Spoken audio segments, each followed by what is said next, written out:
I've been invited to give this talk to my Irish friends in Dublin, and the focus of my talk will be almost exclusively on climate energy policy. I'm not going to talk about any scientific issues. There might be a few references to the IPCC, but more to explain the background of the political developments in recent years. So there are about 7 issues I will address in what I hope to be not longer than about half an hour. I'll briefly discuss the outcome of the most recent UN climate conference. I will be looking at the obsession with the 1.5 degrees Celsius target, which also featured prominently at the COP26 conference. And I will be looking at how this new terminology of climate emergency and net zero has come about. And I will then focus on what I suggest is a new phase in the entire climate debate and climate movement, and that is the growing concern and focus on the cost of net zero and the implications of this new concern among the public and policymakers, the cost concern that is sometimes overshadowing the concern about the climate itself. And finally, I will be talking about the European energy crisis and whether we're entering a new phase in the so-called attention issue cycle. Finally, I will just mention a few ideas about how to get governments off the hook and into a more realistic trajectory. So we all followed COP26. Many of us predicted in advance the outcome because, as you know, this is the 26th COP and they all end more or less the same way. It's always basically the last chance, and then people agree to meet again next year. And it will be the last chance, of course. And we know that this year, the apocalyptic rhetoric was particularly strong. I don't know how many of you heard Boris Johnson's speech. It sounded really like some of the doomsday prophet here in Hyde Park tend to prophesize. But that was COP26. And as I said, the focus this year was on trying to agree this, to commit or to limit warming to 1.5 degrees Celsius. And that target became really the main focus of the Biden administration and also Boris Johnson and his government.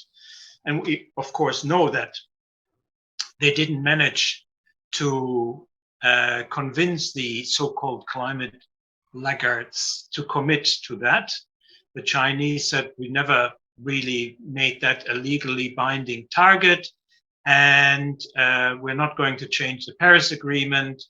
And you know, in the end, the Chinese and the Indians got exactly what they wanted.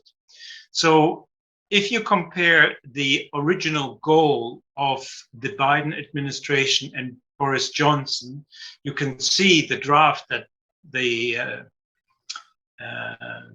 British presidency-driven draft, the first draft, said they wanted to phase out coal and subsidies for fossil fuels. That was the original goal. That was the main message. And of course, over the period of 2 weeks, that was watered down in the second, in the third, and in the final document, in the second draft, third draft, it was watered down and watered down until 5 minutes before midnight or 10 minutes before they wanted to close the conference. The Chinese said they are not agreeing to the third draft. They want to water it down even further, and the organizers, the president of COP26, were forced at the very last minute to accept that instead of phasing out coal and subsidies for fossil fuels, it all went to basically a paragraph that said, A, we're not phasing out coal, we're phasing it down, whatever that means. And not only did they water down that phrase, but they said, this is all conditional on financial support from the developed world. In other words, not only won't we see phasing out coal, but anyone like the Indians who says, yeah, we might by 2070, but we will need $1 trillion in support. So COP26 didn't achieve what the organizers, the presidency, Britain and the US had aimed. It ended exactly as many skeptics predicted, as a watered down cop-out with a meaningless agreement that isn't binding on anyone and that is conditional on huge wealth transfers in any case.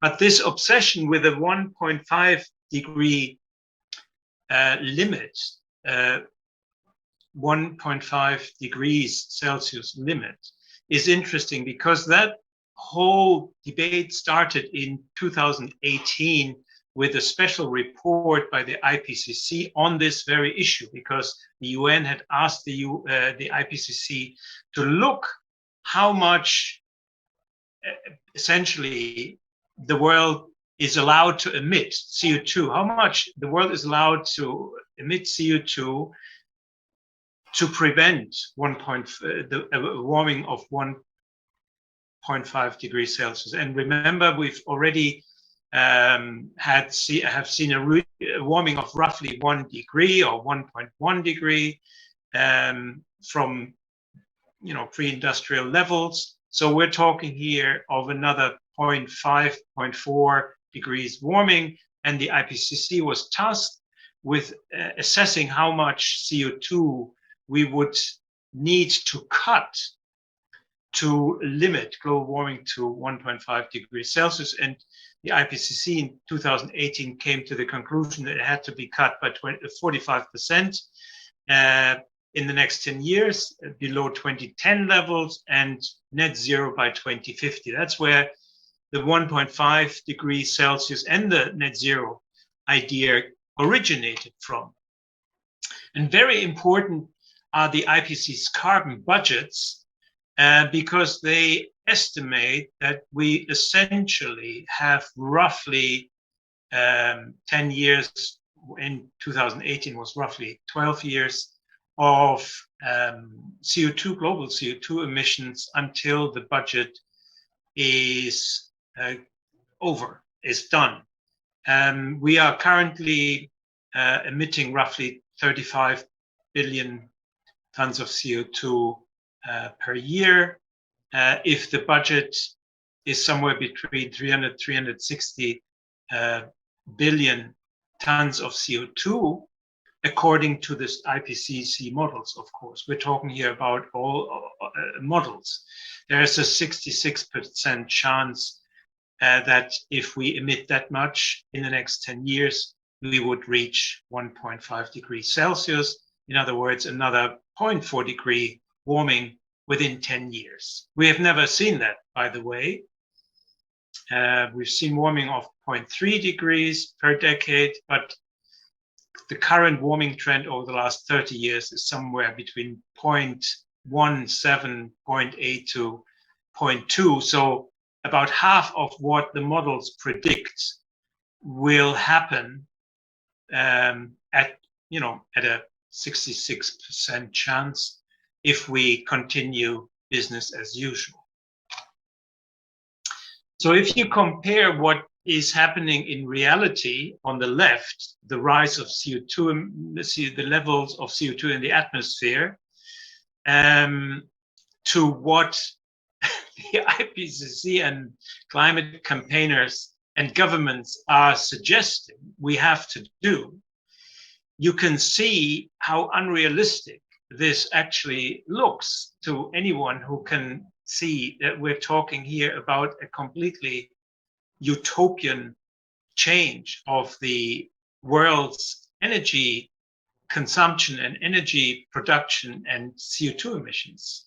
I mean, it's really so radical that it's almost impossible to see how this is doable. Here's another or a few graphs that show the utopian nature of this idea of reducing CO2 emissions to net zero. On the left, the top left, you see what needs to be done to reduce CO2 in different sectors of the economy.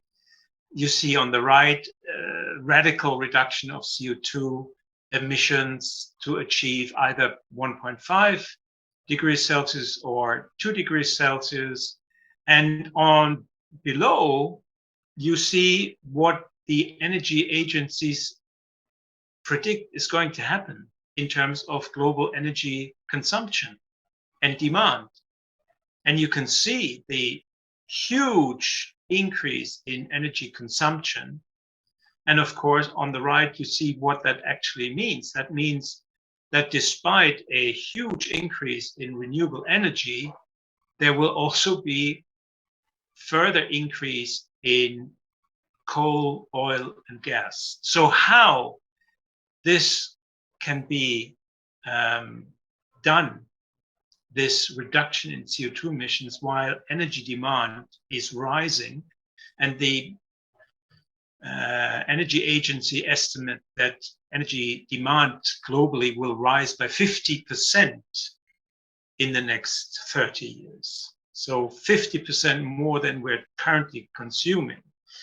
So it's so utopian and unrealistic that it beggars belief. But the IPCC report, the special report on 1.5 degrees Celsius, published in 2018, triggered this new movement of this doomsday cult, that we only have 12 years to save the planet.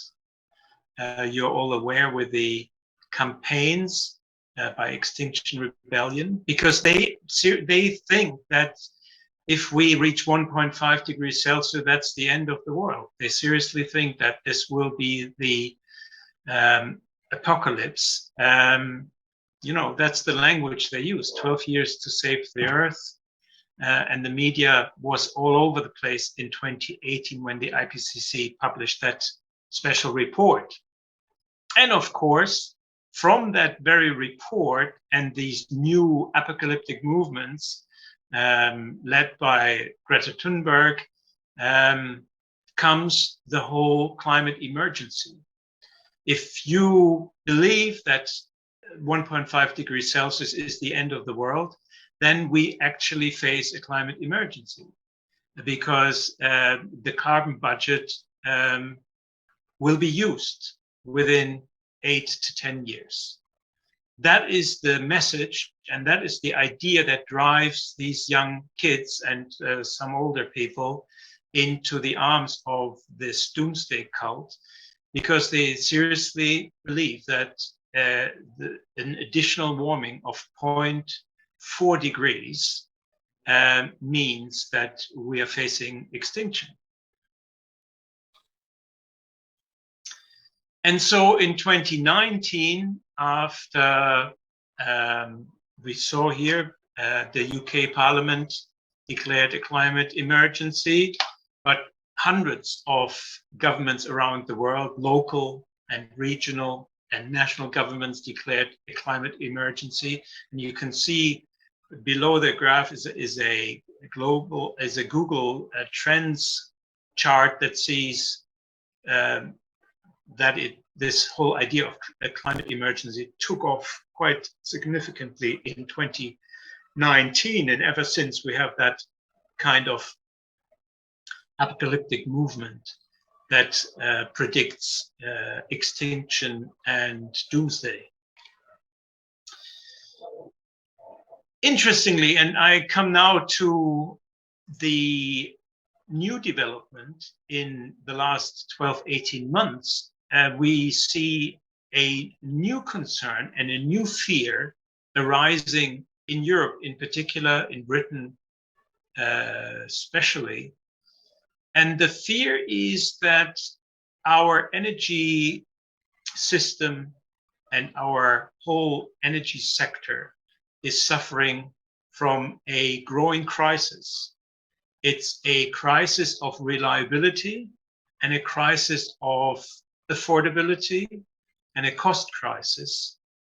And the headlines you see here summarize the realization that our government's naive belief that the more wind turbines we build, the cheaper and better and safer energy production we have. This has essentially crumbled on contact with reality.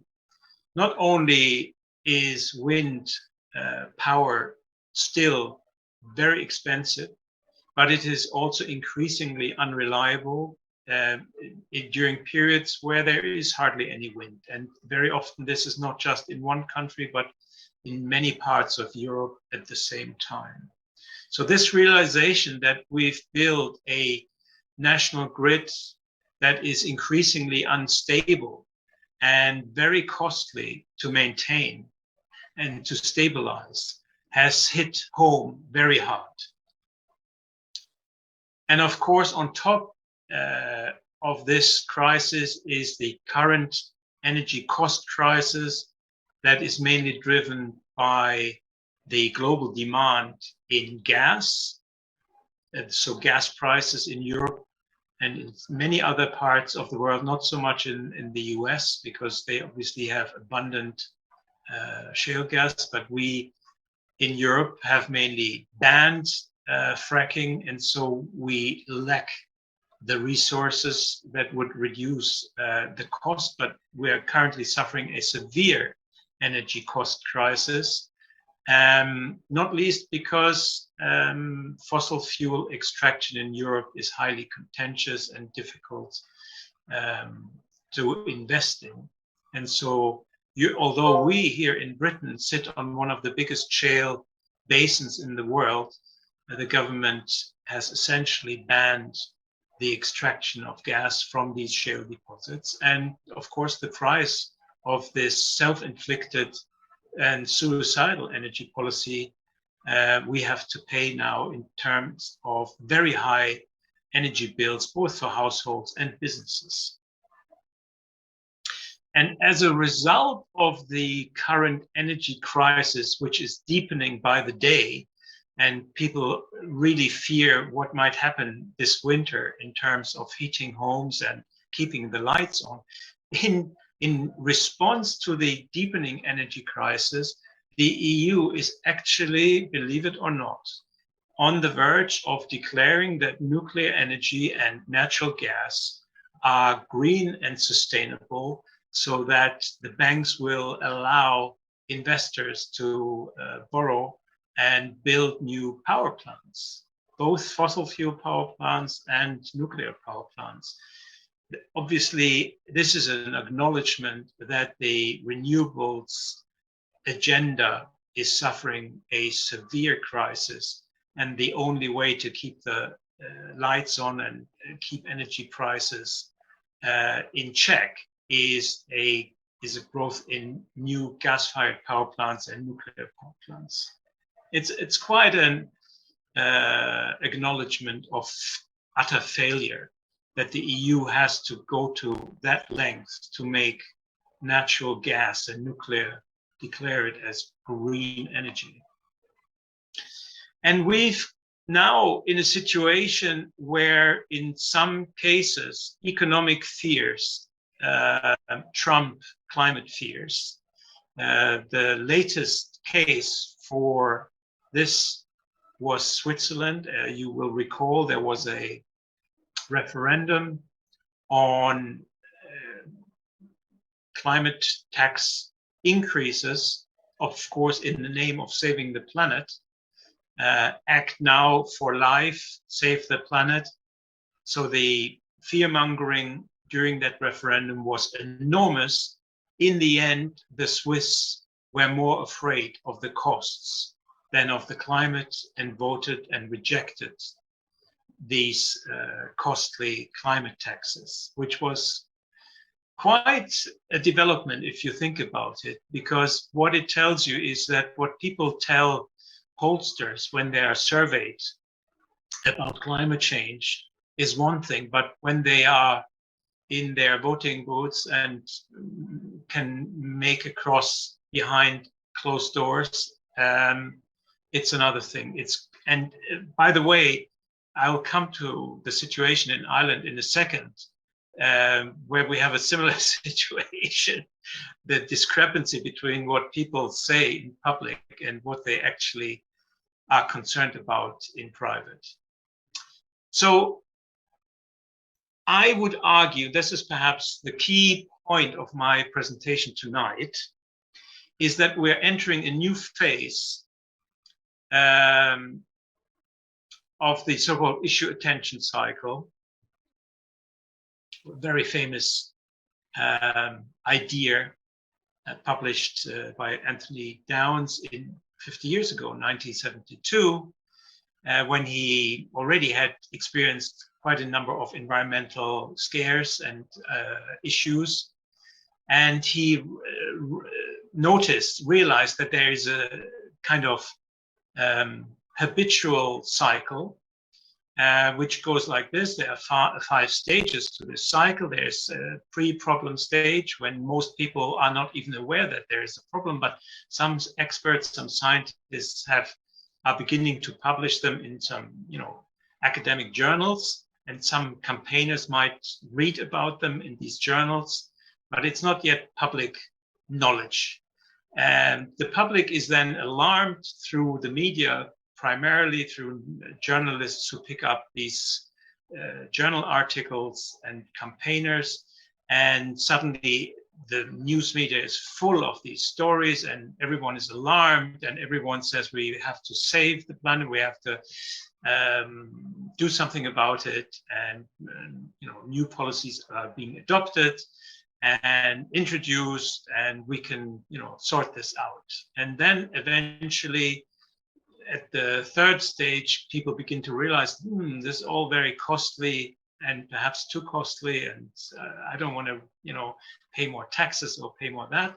And suddenly they, become a bit lukewarm, and eventually their interest and public interest declines until they find a new problem comes along. So my argument is that we are just beginning to enter the 3rd stage.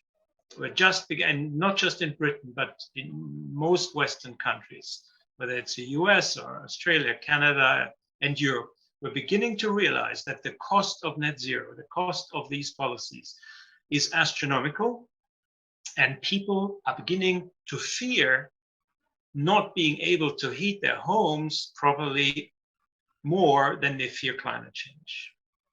And that explains the Swiss referendum, and that explains the growing opposition and concern about net zero. So that is where I think we are currently moving towards. And there are surveys that seem to underpin and support this assumption. When Theresa May introduced the net zero target already 2 years ago, long before we had the whole debate about net zero, a majority were opposed to raising taxes. And even today, when people are asked, do you support net zero? And of course, do you support saving the planet? And who wouldn't support, being for the environment? People support the general idea until they are asked, and are you ready to pay for it? And the moment they are confronted with the costs, their enthusiasm sinks dramatically. And these pollsters, Ipsos Mori, show the effect of asking initially people, are you in favor of these climate policies? And then afterwards, do you also support them if you have to pay more and higher taxes and higher heating costs? And then, of course, people begin to get cold feet. And I mentioned Ireland before because I noticed this very interesting recent survey in Ireland, where we know that I think 80% of the Irish public want the government to do more about the climate. When they are asked, of course, the government needs to do more about the climate, but when they're asked, are you prepared to pay for it? They are strongly opposed. So here, I think, is the real turning point in the climate debate. Up until now, we've been told that climate policies will not only enhance the environment and save us from destruction and stop climate change, but they will also be very good for the economy. They will be good for jobs and so on. People are beginning to doubt these promises because they are being hit in the pocket and their energy bills and heating bills are going up and their cost of living is going up. And so we see here in Britain the beginning of a real new movement of concerned people in the public and in Parliament who want to find out and scrutinize just how much we are faced with the costs of net zero. And the Climate Change Committee and the government have been very, very reluctant to provide actual data and figures for their own estimates. And they have, and now that we got some figures out of the Climate Change Committee, we know that many of the assumptions are very, very optimistic, unrealistically and naively and utopianly unrealistically optimistic. And that's how they come to these optimistic cost assumptions. But in reality, it is much more likely, because we're talking about the radical transformation of the economy of every household, of the way you eat, the way you travel, the way you heat your home, the way you insulate your home. Everything you do has to be transformed in the name of net zero. And of course, the costs are astronomical.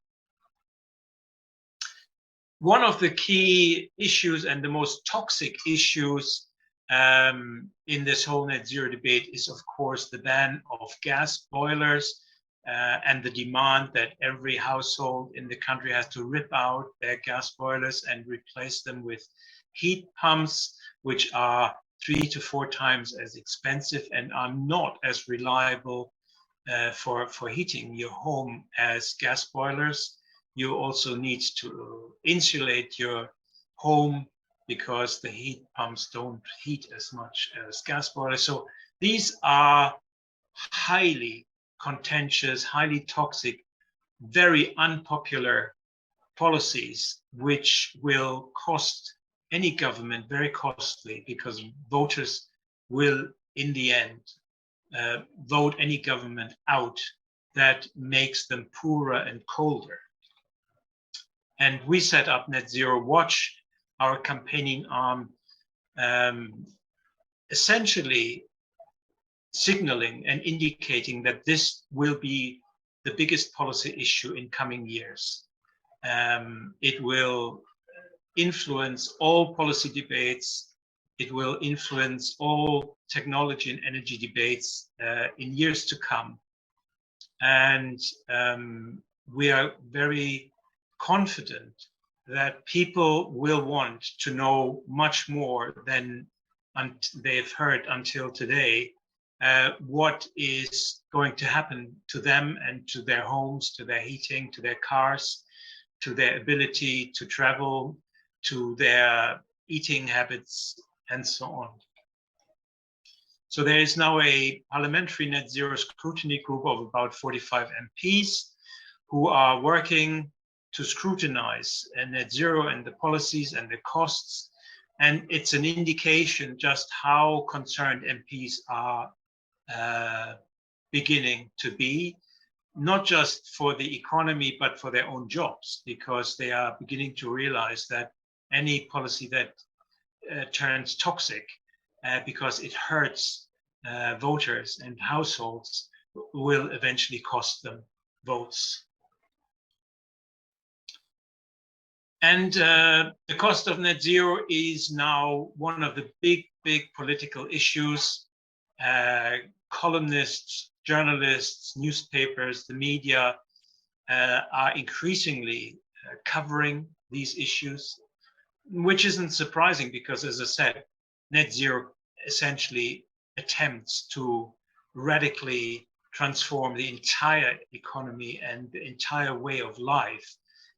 Everything we do, we eat, we travel to, the way we live, everything in this kind of revolutionary madness is going to be challenged, and we're facing huge and massive and rising costs.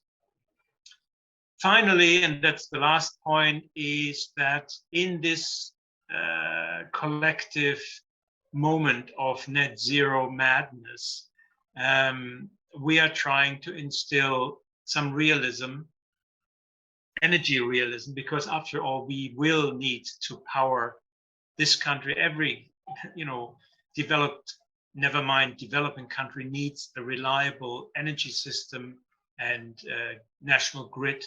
And we have published an alternative to the government's net zero plans, which is basically a proposal to abandon renewable energy and focus instead on natural gas and nuclear energy, which could bring down CO2 emissions in a more moderate way, but it could lead to gradual decarbonization at an affordable cost.